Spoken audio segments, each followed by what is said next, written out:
Salut, j'espère que tu vas bien. Aujourd'hui, je te retrouve pour une nouvelle vidéo. Ça va être un Monday Talk. Et si c'est la première fois que tu es sur la chaîne, je te souhaite la bienvenue. Je m'appelle Esther. N'hésite surtout pas à t'abonner. Et moi, je te retrouve tout de suite.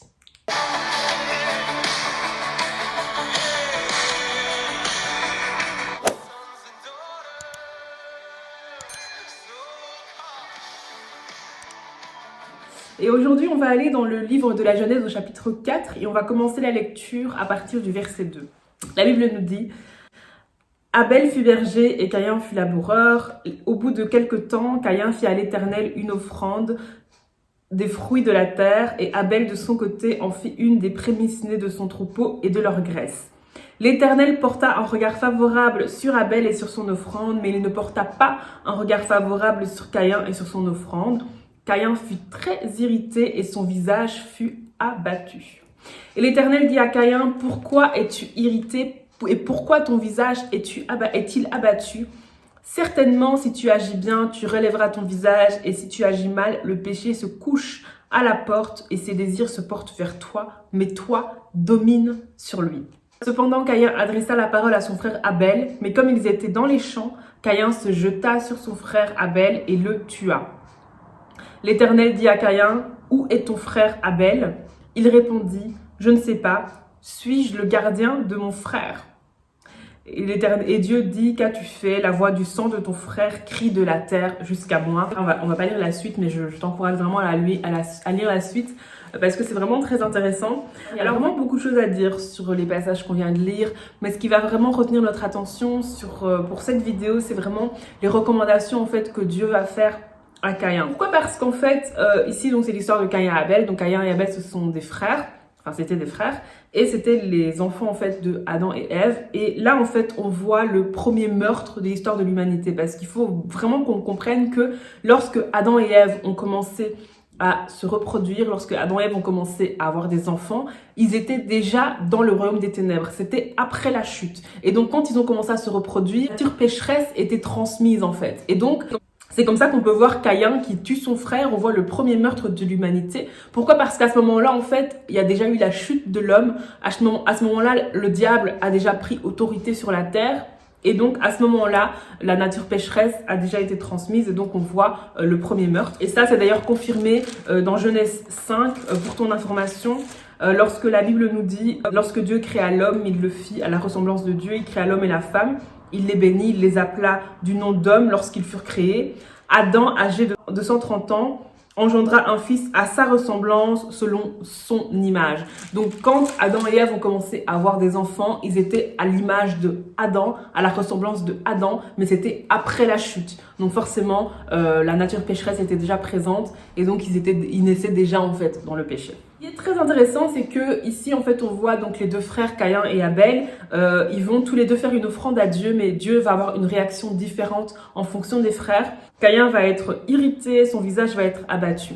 Et là Dieu en fait va voir en fait qu'il se passe quelque chose au niveau de Caïn et Dieu va lui dire: si tu agis bien, tu relèveras ton visage.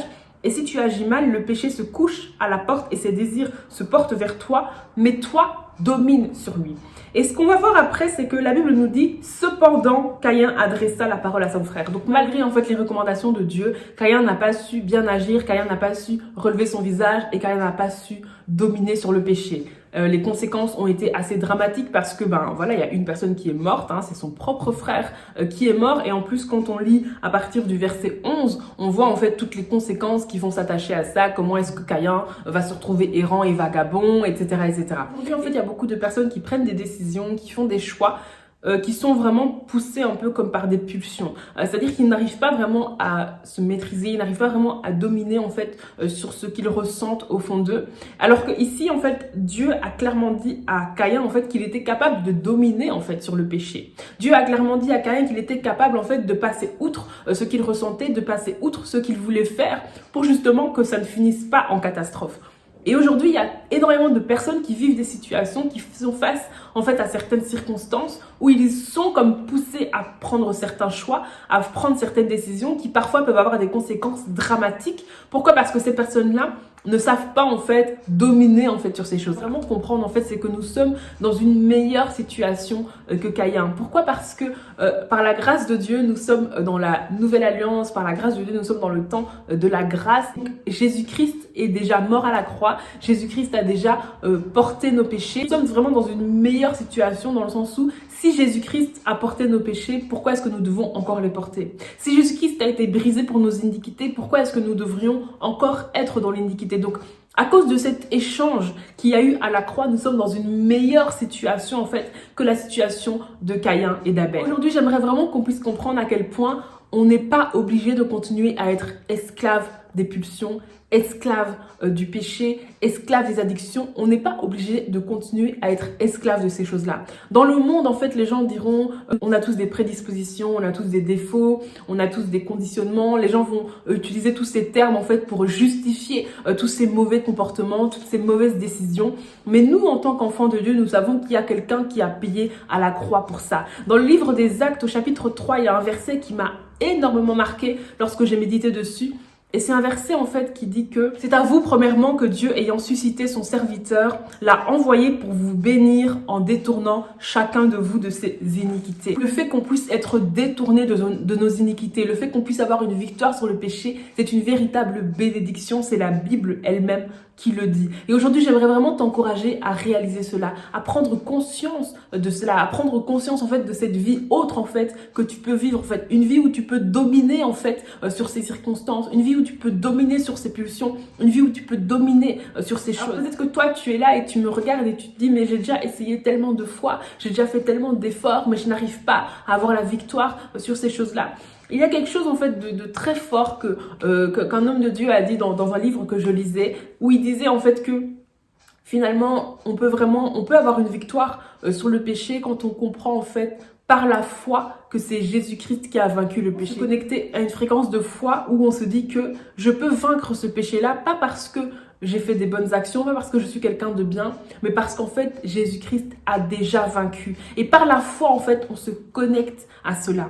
Et j'aimerais vraiment t'encourager à vraiment aujourd'hui te repentir. En fait, si tu sais qu'il y a des choses qui sont dans ta vie et qui ne sont pas dans la volonté de Dieu, des choses en fait que tu fais dont tu es esclave, des choses qui te poursuivent, des choses dont tu n'arrives pas à te débarrasser, j'aimerais vraiment t'encourager à une repentance sincère, à sincèrement te détourner de ces choses-là, à sincèrement prendre la décision de relâcher ces choses-là, que tu puisses comprendre en fait la valeur que tu as. Tu as plus de valeur qu'être esclave du péché. Tu as plus de valeur qu'être esclave de tes pulsions. Tu as plus de valeur en fait pour vivre ce genre de choses. Aujourd'hui, j'aimerais vraiment t'encourager à prendre la décision de lâcher ces choses, de laisser tomber ces choses, de vraiment rester dans une attitude de repentance pour pouvoir justement continuer à avoir cette victoire sur le péché. Donc peut-être que là, tu es en train d'être convaincu en fait de certaines choses, tu es en train de réaliser que non, ces choses-là que je fais ne sont pas bonnes, elles ne sont pas dignes de qui je suis. J'aimerais vraiment t'encourager à réaliser en fait la place que tu as dans le cœur de Dieu, toute la valeur qui est en toi, tout ce que Dieu a investi en toi et à comprendre en fait que